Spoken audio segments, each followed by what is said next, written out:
Hey guys, CCA here, and I'm gonna be doing one of those talking videos that I've been enjoying doing every few weeks or so.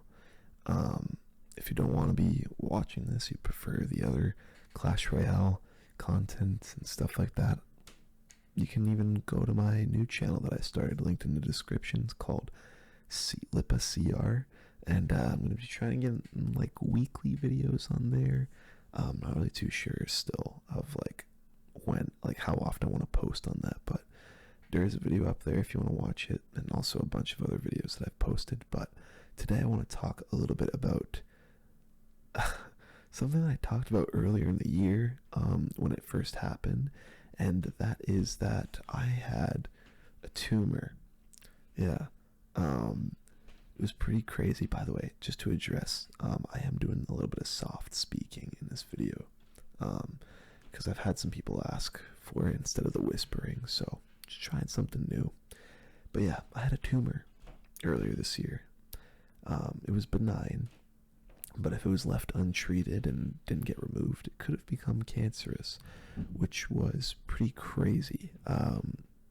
Like with stuff like that, you never think it's gonna happen to yourself until it happens, and then it just becomes insane. So yeah, I don't know. It was pretty wild, but I'm gonna tell the story about how, like, when I found it, how I was acting in the moment when I found it, and then kind of give you a conclusion as to how to deal with stuff like that, potentially big things going through your life, and how to deal with those. By the way, this happened earlier this year. Like this was like, I think I found it on New Year's Eve, either New Year's Eve or Christmas Eve. It was one of the two. Pretty sure it was New Year's Eve. I think I found it after Christmas, but yeah, basically the minute we found it, I'll actually show you. It was right here. I've shown it a few times, and it's pretty like easy to see if I'm wearing like a muscle shirt or something, but it was right there. It wasn't like anything crazy, but it was about the size of a jawbreaker is how I describe it. It was pretty crazy that was in me. But yeah, I was wearing like a V-cut shirt or whatever, just like a pajama shirt, and I was walking up the stairs. My mom noticed just this lump on my chest, and obviously when you notice a lump, first thing your mind goes to is cancer, right? So when I first initially saw it and was looking at it, I was kind of scared. I can't lie. I was panicking quite a bit in the moment, thinking the worst immediately. Because I've never had anything like that on me before. You know, you discover a lump on you, and that's the first thing your head goes to.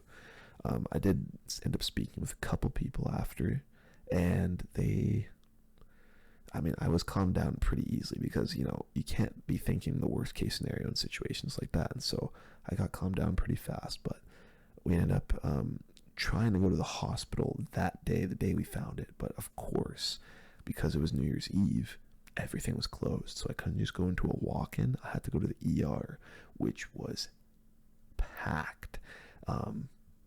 If we had stayed there and waited, we would have been waiting for 6 hours just to get some kind of doctor to look at it, you know, and I just didn't think it was worth it. So we went, I went like about a week or two after that, and the doctor took a look at it. It was like, they basically told me, okay, you need to go get an ultrasound. So I did, got an ultrasound, got the x-rays back or whatever, and yeah, they found out it was basically, yeah, it was just a tumor that could have got removed through surgery. And so I went and I was like, okay, let's just do the surgery as soon as possible. So I think I ended up getting the surgery, it was either late March or early April. That's why it's still kind of red. I mean, it was way more red obviously earlier, but after the surgery I was like kind of hurting for a couple days. But yeah, so I got the surgery, and during the surgery, so basically they didn't put me to sleep during the surgery. um, they just kind of froze it like around the whole area. But when they made the incision, they were starting to dig in.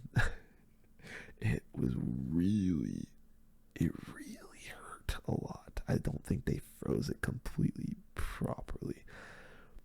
But yeah, like I'd say like 70% of the time I was fine, but that 30% I was in a lot of pain. I mean, to be fair, it's like there's someone digging into me with a freaking scalpel and shit, right? So that's going to be expected that there's going to be some pain. But yeah, so I basically, that happens. Like, I get the surgery done, and they said I was like the best, like one of the best.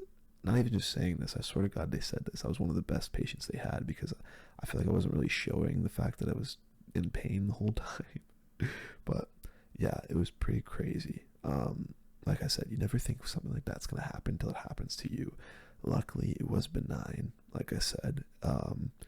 And so, you know, the fact that we found it and then got it treated immediately was really good. And I think the fact that I had like dramatic weight loss during that whole time is probably what contributed to getting that like tumor, because it was very like soft. Like usually if it's like cancer, it's like hard, right? You can't really squish it, but it was like kind of squishy, and it was like a homemade stress ball in my body. Honestly, like I'd squish it every now and then.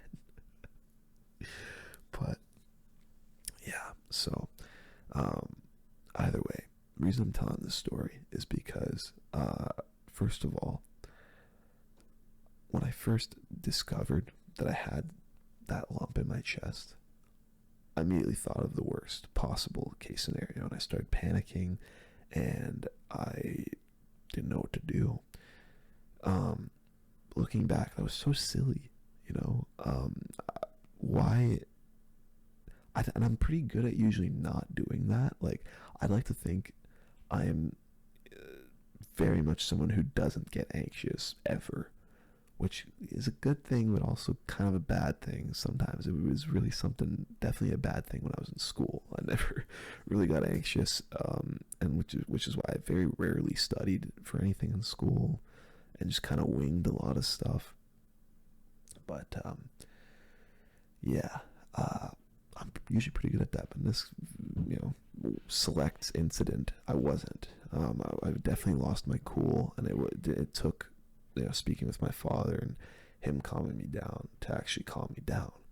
But you know, lesson learned. And if you know, a lesson for you guys, because I like to do all like some sort of lesson behind all of these talking videos, is, you know, don't think of the worst case scenario and don't panic, right? I think a lot of people have problems with that, about, you know, not confronting something or doing something, because they think the worst possible thing in their head is going to happen, right? For example, asking out a girl. Someone might not want to ask a chick out because they think, oh, she's going to like, she's going to spit on me, and she's going to laugh in my face and think I'm an idiot, and I'm just going to look like such a moron, you know. And a lot of people let their fears just dictate what they do in their lives, which kind of sucks. I feel like I kind of did that a little bit in my life with some stuff, especially when it came to women.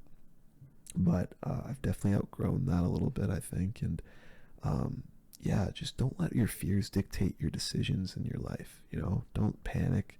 Don't think of what the worst case scenario in the situation is, what's going to happen, right? Really think out all the different paths of what could happen before you panic and, you know, oh, I'm anxious, so I'm not going to be able to do this, whatever, right? Well, no matter the situation, try and think it through a little before you do things. I've been really trying to be mindful of even like little things like with like my screen time and stuff, trying to make it so that, you know, I'm like being present in the moment, and trying to you just enjoy the little things in life a little bit more, because I feel like, especially when you're making content, it's kind of hard to stay off the screens, you know. um, it can be. I think like a few weeks ago I had like I was averaging like 12 hours of screen time on my phone, which was unbelievable to me. I think that week I was just grinding Clash and like watching shows and shit. And even when I'm in the gym, like I'll track everything on my phone, like how many reps I did, how many sets I did, everything. So I guess I was literally just on my phone all day for like a week, which isn't good, you know. But anyways, that was kind of just sidetracked. It's kind of ranted a little bit, but yeah. Lesson for this video is don't panic. Don't think that don't think the worst possible thing that might happen is going to happen.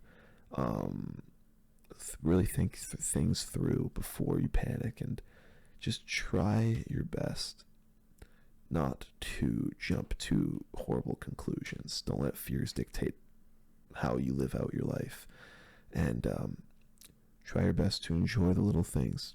You know, go talk to your family. Go call up a friend that you haven't spoken to in a while. Um, hang out with those that are closest to you. Reach out to a family member that you haven't spoken to in a while. Maybe it's an uncle, maybe it's an aunt or a grandparent or something. I like to do that a lot. And yeah, it's gonna be a bit of a shorter video today, but I really like doing these talking videos, and you guys seem to enjoy them every now and then. So yeah, let me know if there's anything in the comments you want me to talk about, and I will definitely try my best to in a couple weeks from now, or maybe 2-3 weeks from now, because it's like a nice little mental reset for me every time I make one of these videos. And I don't know, I just enjoy like a little bit more of a raw experience to this. But yeah, hope you guys enjoyed. If you did, leave a like, hit subscribe, and